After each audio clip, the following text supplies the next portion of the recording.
At the New Indian, we have with us Dr. Alan Hao Yang, who is joining us from Taipei, the epicenter of global attention and anxiety at the moment.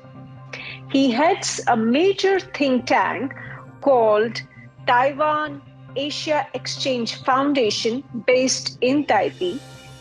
In addition, he also serves as Deputy Director of the Institute of International Relations and Executive Director of the Center for Southeast Asian Studies at National Chengchi University in Taiwan.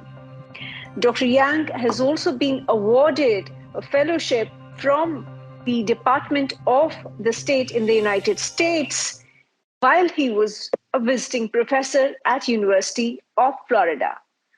Welcome to Reason, the New Indians platform where we get to the reason behind the issues that concern you.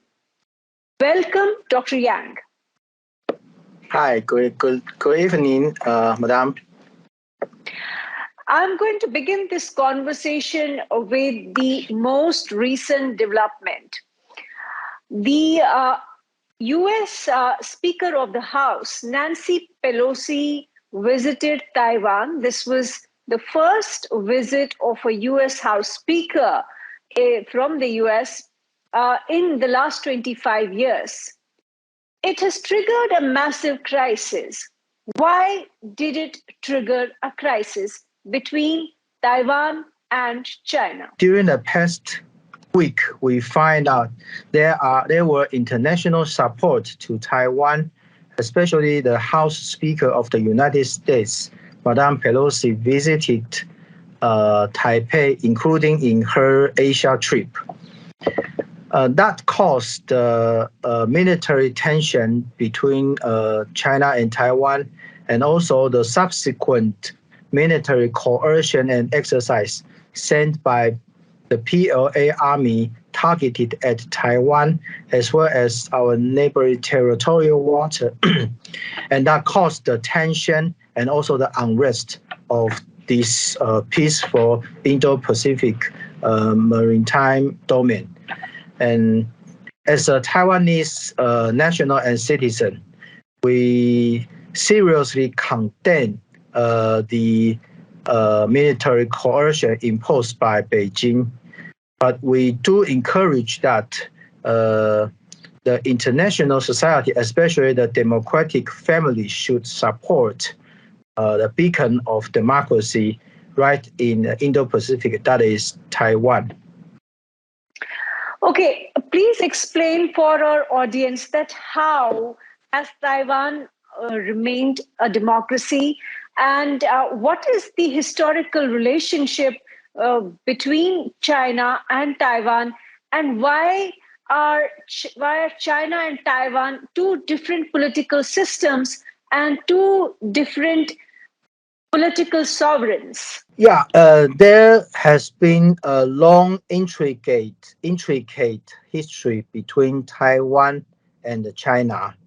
Apparently, if you look at the current situation, China is the authoritarian regime, while Taiwan enjoys the democratic regime, and we have been witnessing the vibrant civil society and the progress of being democracy during the past more than 5 decades. And just as I mentioned, the intricate relation between two polity or two countries can dating back to a few decades ago, in late 1940s, as the internal confrontation among two political parties, the Communist Party in China as well as the Nationalist Party, the Kuomintang in the mainland China. And this internal conflict that led the withdrawal of the KMT back to Taiwan to advocate its new regime and polity. Since 1949, I would say the so-called Republic of China has been divided into two different systems. One is the People's Republic of China in Beijing, and the other one is the Republic of China in Taiwan. And even until now, Taiwan still enjoy a couple of the diplomatic airlines that recognize the regime called Republic of China, and we call us Taiwan.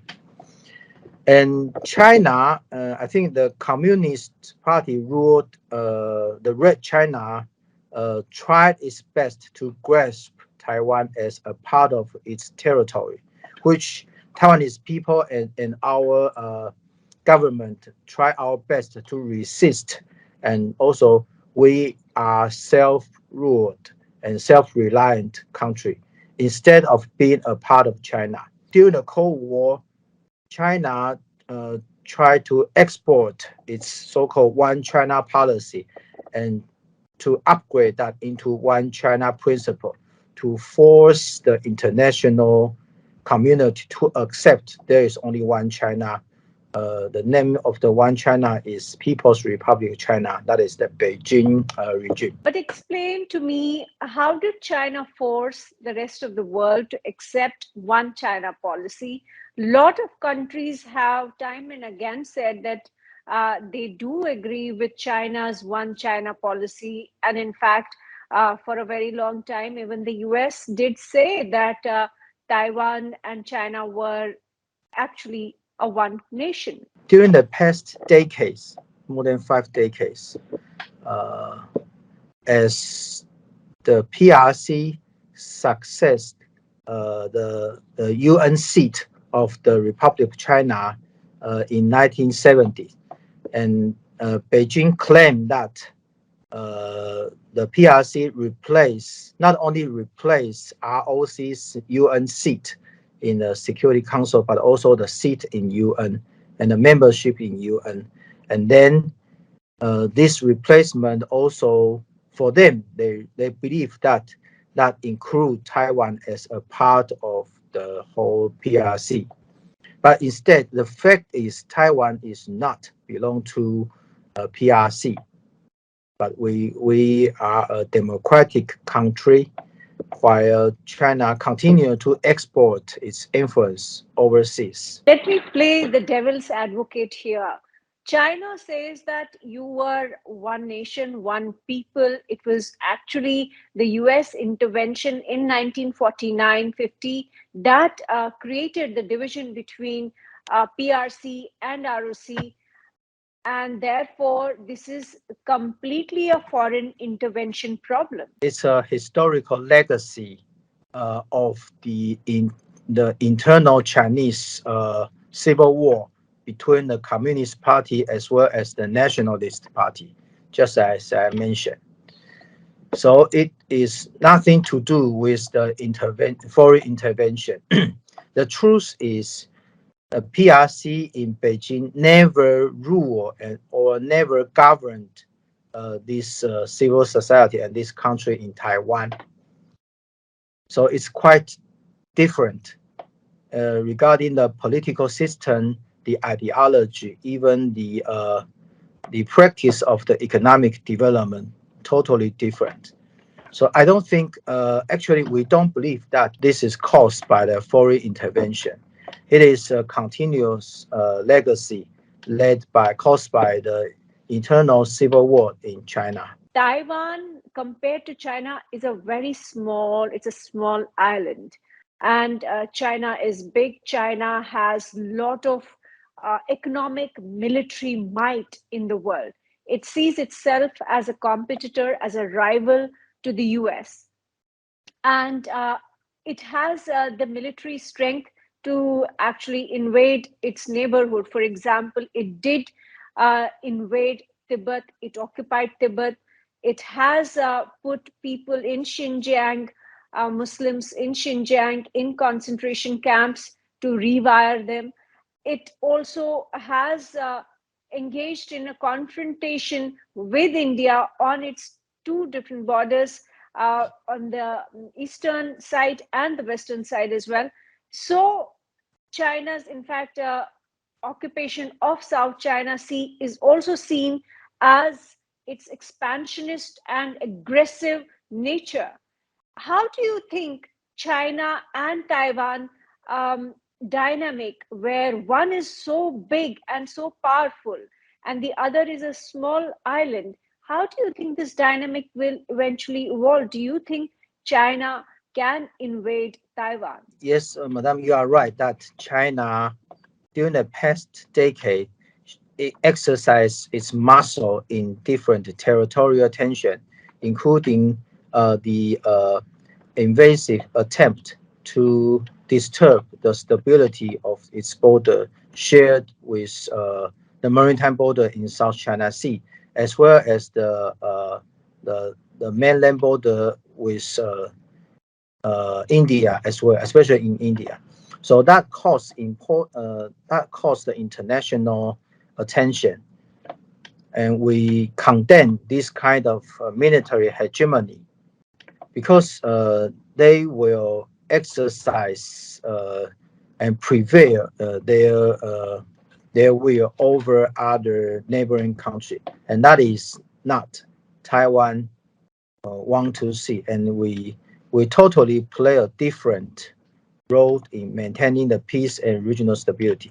Comparing with China, it is true that it is a huge country, enjoy a vast territory, as well as the economic statecraft and the military strength. If we look at 2013, when current President Xi Jinping took office, he tried to demonstrate his his leadership in promoting and upgrading the role of China into a higher rank of the great power level by exercising the One Belt One Road initiative, and currently called Belt and Road Initiative.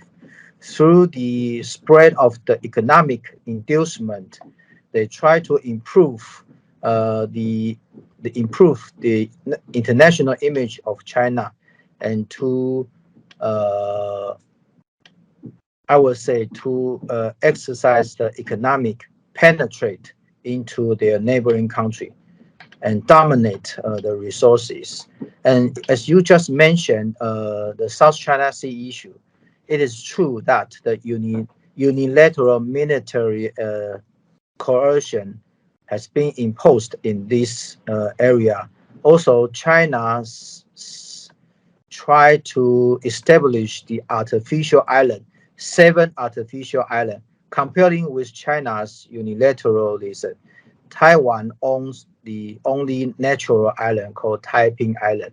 We we have been very responsible uh, for the maintaining the rule-based international order in this region.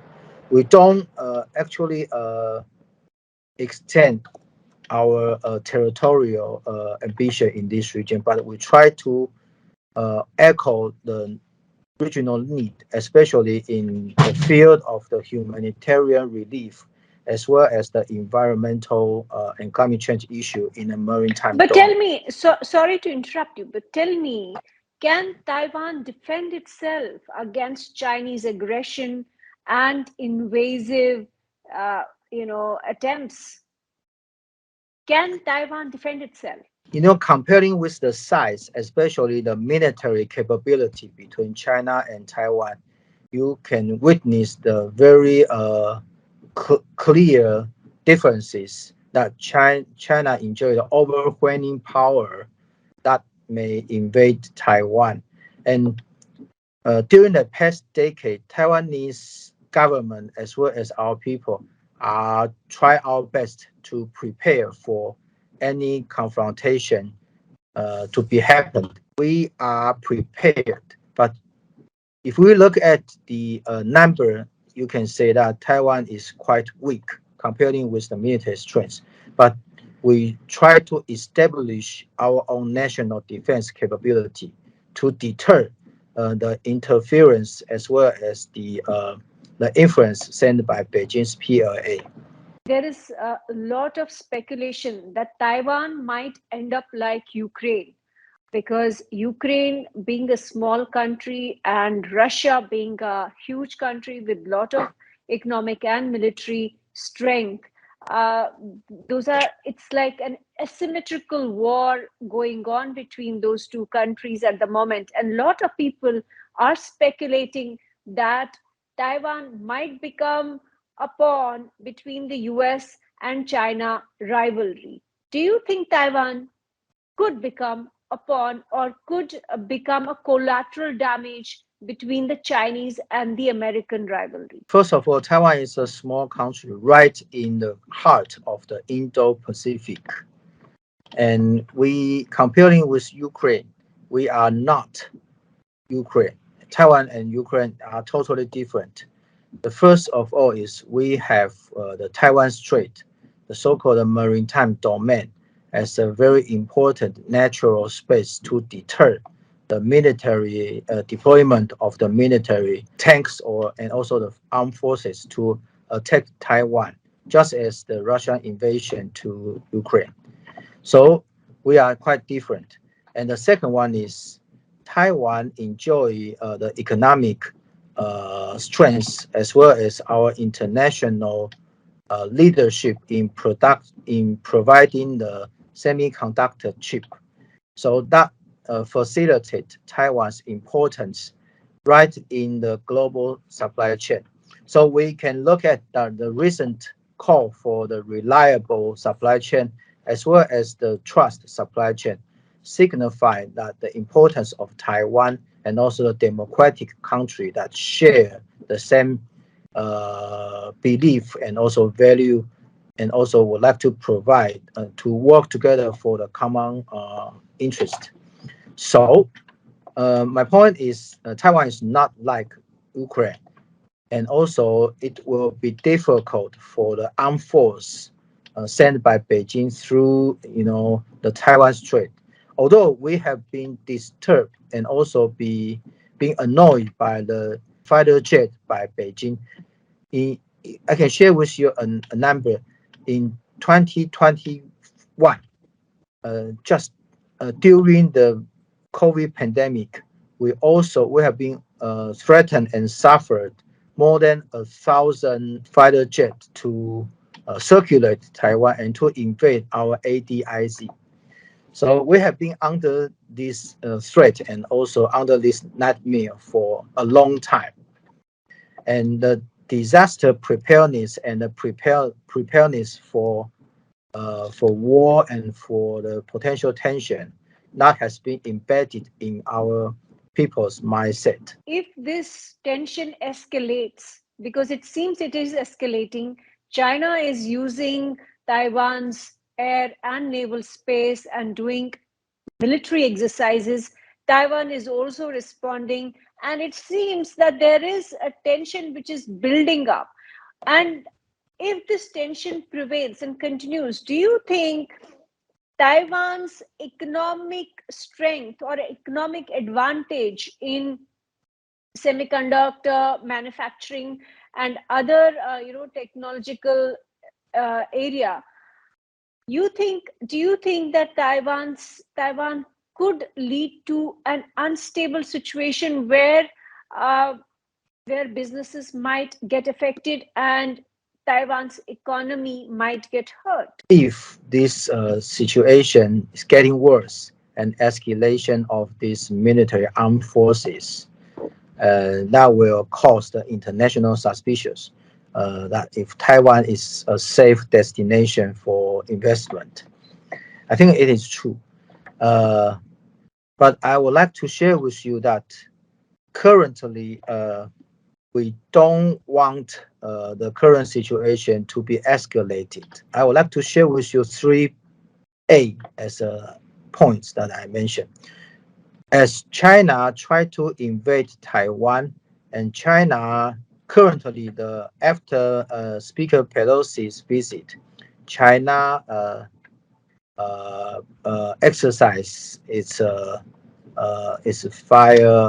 fire exercise in Taiwan Strait, and also in 7 specific areas, even in Taiwan's territorial water.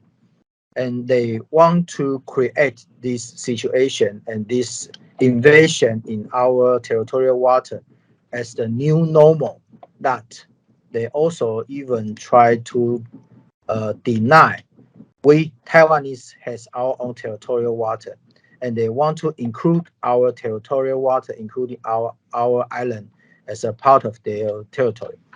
What Taiwanese government as well as our society respond is through the 3A.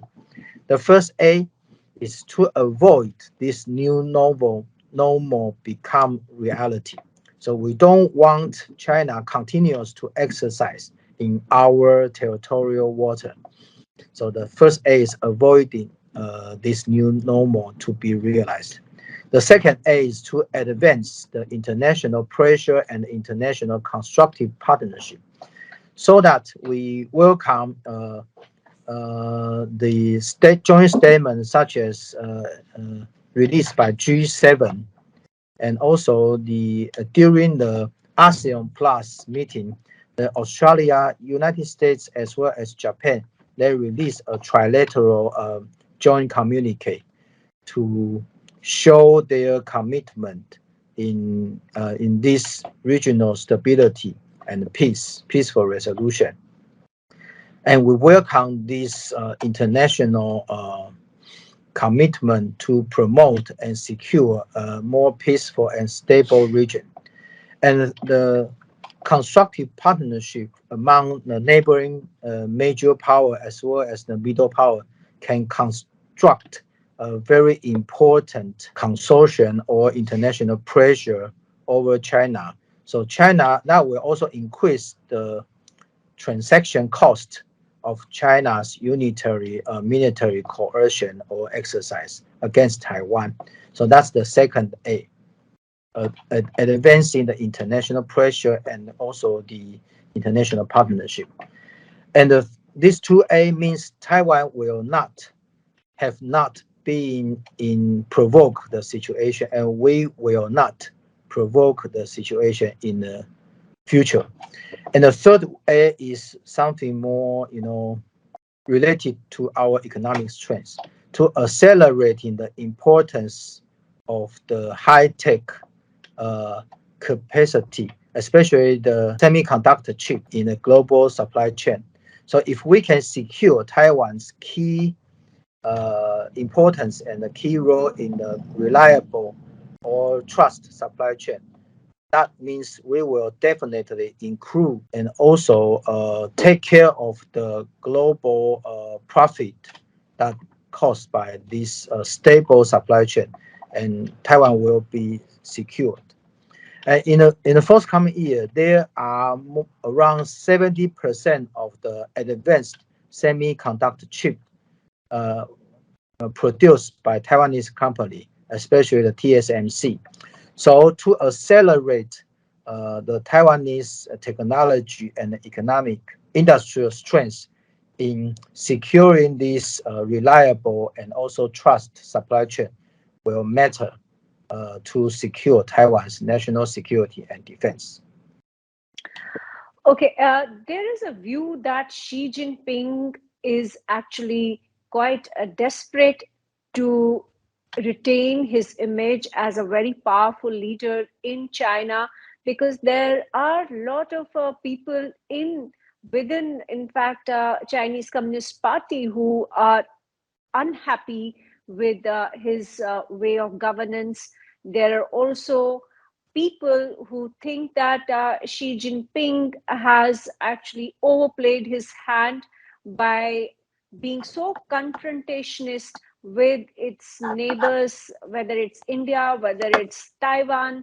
And there is also a view that the Xi Jinping regime has been over ambitious and should have gone for dialogue with the US rather than being so aggressive and so confrontational. And I suppose my question is that why would you think Xi Jinping regime particularly has been so aggressive and would not actually hold any dialogue or negotiations with Taiwan to settle the issue? I would say to live with a giant, especially this giant is led and dominated by a specific strong man, is really difficult. Taiwan is one of the example. Not only Taiwan, but also Vietnam. very close to China, they also encounter different invasion and also political pressure sent by their comrade in Beijing, the Communist Party. And not only in China, not only Vietnam and neighboring Southeast Asian countries, I do believe that India also suffered a lot living with the Xi Jinping regime.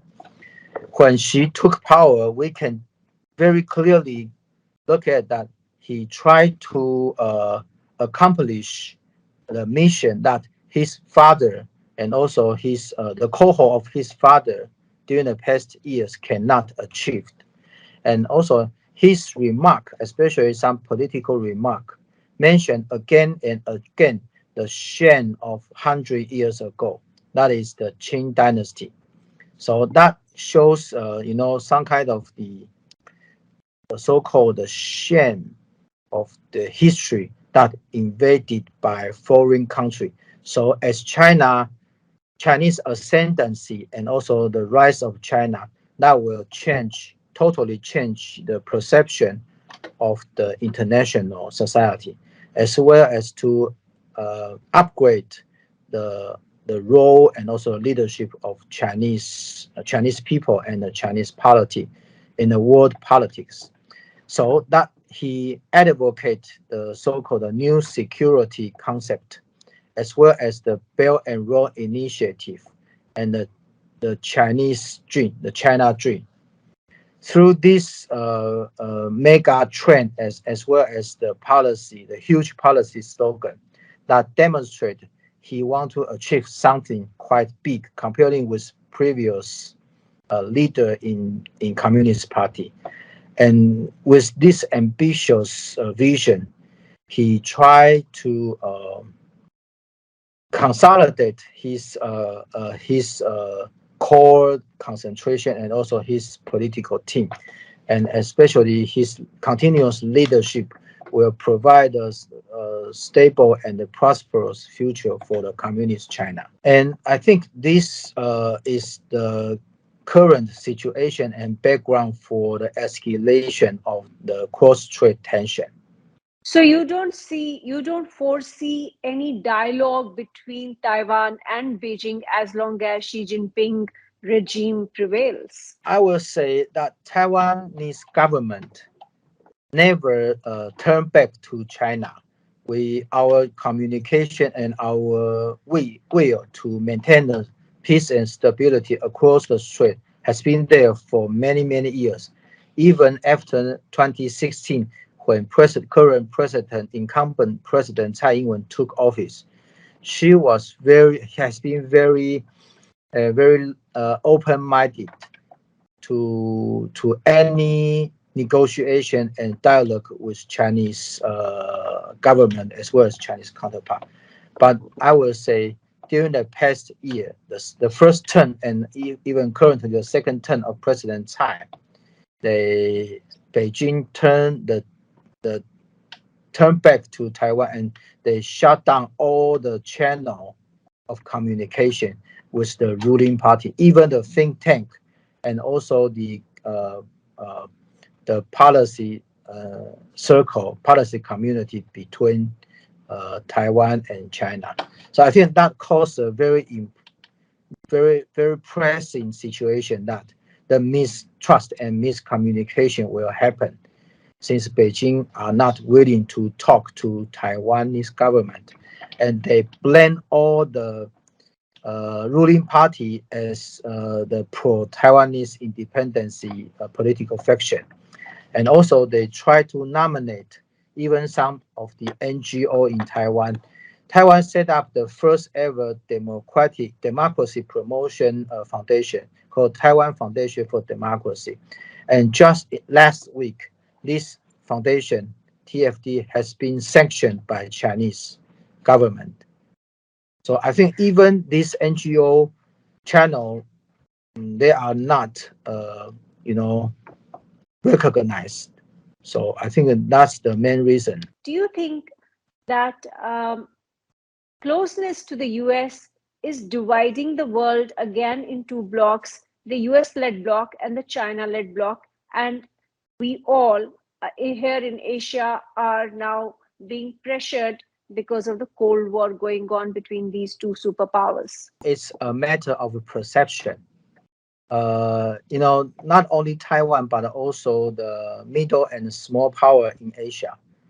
Usually, in order to seek for survival, state survival, those countries will adopt the hedging strategy. That means to seek the security umbrella provided by U.S. and to also to seek for the economic profit from Chinese economy and also the market. So I think not only Taiwan but also neighboring countries enjoy this strategy. But I can share with you that there is a very important metaphor to differentiate the current DPP government from other previous KMT government. The DPP's approach, I would say, is to reach out to the international society and to regulate China. So the first is to be more internationalized and then reach out to China. And that can provide the partnership, secure Taiwan's economic growth as well as the security. However, comparing with DPP's international approach, the KMT put much emphasis on reaching out to China first, and then through their recognition and permission, Taiwan can enjoy more international membership. And that happened to the case of WHO. So the WHA and WHO, that shows that during the President Ma Ying-jeou's administration, the KMT government negotiate and seek the agreement consensus between Beijing government and ourselves, and then based upon the so-called 1992 consensus, they exercise, they leverage this consensus to win the support of at least no objections sent by Beijing, and then reach out to the WHA. But for the DPP government, I think national interest and also sovereignty prioritize all development agenda. And the current government would like to seek more like-minded partnership with international supporters and also friends. And then we can jointly maintain the rule-based international order that can regulate any potential military coercion. And I don't think the closeness to United States is the key, because we know that before 2000s, the KMT regime has lasted for decades. And during the KMT administration, the United States passed the Taiwan Relation Act. Until now, it's more than 40 years. So just as the current the opposition party leader, Eric Chu, mentioned that the Nationalist Party also pro-US. So I think Taiwan is of no exception that we need the security support as well as the armed force that can provide the capacity of our national defense from the United States and also some European countries. Taiwan could one day become the main China, and the roles will be reversed. What is today PRC might become ROC, and what is ROC today might become PRC. If we become the potential, the so-called PRC, something like if Taiwan become a big country and a major power, while the PRC tends to be a small country or island country, I think Taiwan government and Taiwanese people will not treat our small neighbor in what Xi Jinping did to us. So we will be open-minded and to seek for diverse interaction, especially the bi-directional engagement with our friend, that is the shared PRC. So I think we will not, as a democratic country, we will not export the authoritarian regime and also the the undesirable military coercion over our neighboring country.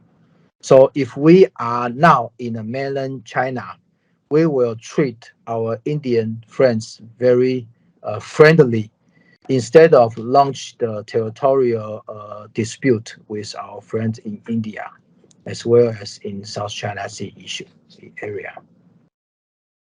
Well, thank you for this fascinating and enlightening conversation. I would like to do one more interview with you just to pick your brains, because there is a ton of information and that you actually shared with us today. And there, I would really like to get more insights perhaps next time. Thank you so much for being with us today. Thank you, Madam. It's my pleasure. It's my great pleasure.